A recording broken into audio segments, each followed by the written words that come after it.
world with the supply chain everywhere. Likewise, government has a role to play here. The third principle then is responsiveness. And here on the left I've got the TRIPS agreement, trade-related intellectual property rights. Why did I put that up? Well, what happened in 2001 in the pharmaceutical industry? All the big pharmaceutical companies decided to take the South African government to court because they were trying to offer AIDS drugs that were cheap and accessible to those that needed them. Not a very responsive thing for the pharmaceutical industry to do. By contrast, we look at something like the Eko Patent Commons that the World Business Council for Sustainable Development has set up. Here, companies are sharing their innovations with the world, a little bit like a Wikipedia, right? And there are other examples of this. There's the Green Exchange. Even in pharmaceuticals now, there's a patent pool where companies are starting to share some of their knowledge with the world. So we need a world where companies are genuinely more responsive, not doing CSR on one hand and then lobbying against the basics on the other hand. The fourth principle is glocality.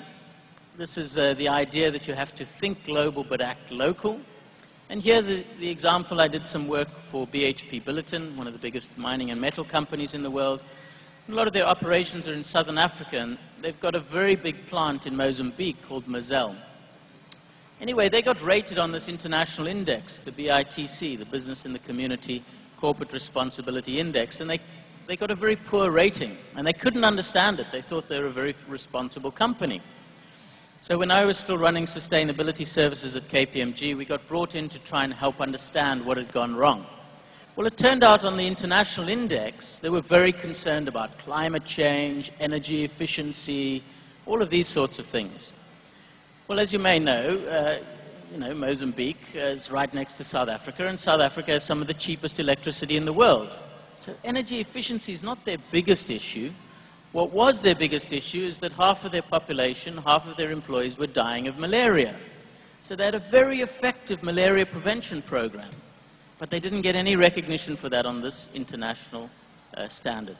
The point being, they needed to do both. They needed the global principles, the global issues like climate change, and to be locally responsive. This is all about what does CSR mean in the local context, in Nigeria, in Lagos, how do you adapt it? And finally, the principle of circularity. Okay, this is the idea of closed-loop production or cradle to cradle. Here's the example of a company called PhoneBack.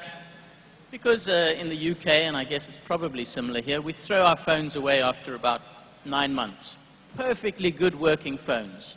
But the next one with fancy gadgets and more bling on it has come out, and so we get offered an upgrade and we just throw it away. Not a way to do sustainable business, especially when you're having to mine some of the components in places like the Democratic Republic of Congo, right? Conflict zones. And so this company has closed the loop. They take back the phones, they recondition and resell them, or they take the components out and completely recycle them. And there are many companies now that are starting to say, we have to get to zero waste. Okay? So those that have been paying attention might have noticed that there's a way to remember this, CSR 2.0. It's the principles of creativity, scalability, responsiveness, glocality, and circularity. So what does this mean for Africa? Where does Africa sit on the ages and stages? And I'd really be interested in your opinions if we have time during questions on what you believe. I mean, I think there's a degree of the age of greed in Africa and defense of CSR. But actually, I think for the majority, they're stuck in the age of philanthropy. Yeah. The age of marketing, the promotional approach, that it's all about your reputation and your image and your public relations, I think is very strong in many countries in Africa. I think the age of management, much less so, but, among multinationals and companies in Nigeria and elsewhere, they've cottoned on to this. They know that this is what's expected. They need to do the reports. They need to have the management systems, the policies, and the managers. And I think still a long way to go in terms of the age of responsibility. And yet, if we look at the principles, I think that there is real potential here in Africa to leapfrog, not to just go through that step-by-step process and say we have to do all of these stages. Creativity, right? You all know the example of free play with a wind-up radio. I think there are lots of innovations in Africa that are really addressing the social crises. We look at scalability. I think a lot of the produce that's fueling the fair trade movement, it hasn't quite gone to scale yet, but I think it's on a tipping point. For example, in the UK now, roughly a third of the tea and coffee is fair trade.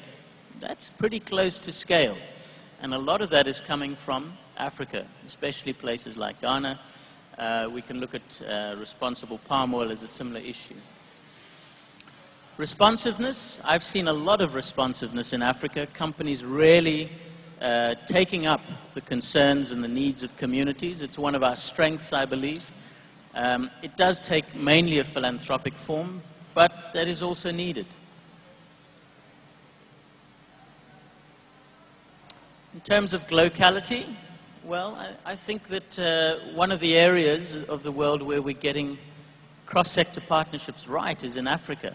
We're really forced to, because we can see it's so obvious that companies can't solve the problem, governments are certainly not solving it on their own, and NGOs are either weak or incapacitated. So doing things together, I think we see many, many successful examples of public and private partnerships in Africa. And finally, circularity. I mean, there are initiatives to bring recycling to Africa, to start to incentivize that we get rid of this waste. If I were to judge, but I'd be interested in your views, I think fairly strong on creativity, responsiveness, and locality. I think some questions still about scalability and circularity. So I just want to end with this cartoon. This is a conference, we're at the conference, and somebody from the audience says, what if it's all a big hoax, a big joke, and we create a better world for nothing? Yeah, and of course that doesn't make any sense. So we're all in this room, we're all working in this area because we are trying to create a better world. And my message, my plea is to say, let's just not fool ourselves that the way that we've been doing it so far is going to create that better world. Yes, it creates some improvements, but not nearly at the scale or speed or depth that we need compared to the crises that we face. So we need a new model, and I really hope that this forum, this is just starting, will be an incubator, and that CSR 2.0 will actually be born in Africa and show the rest of the world. Thank you.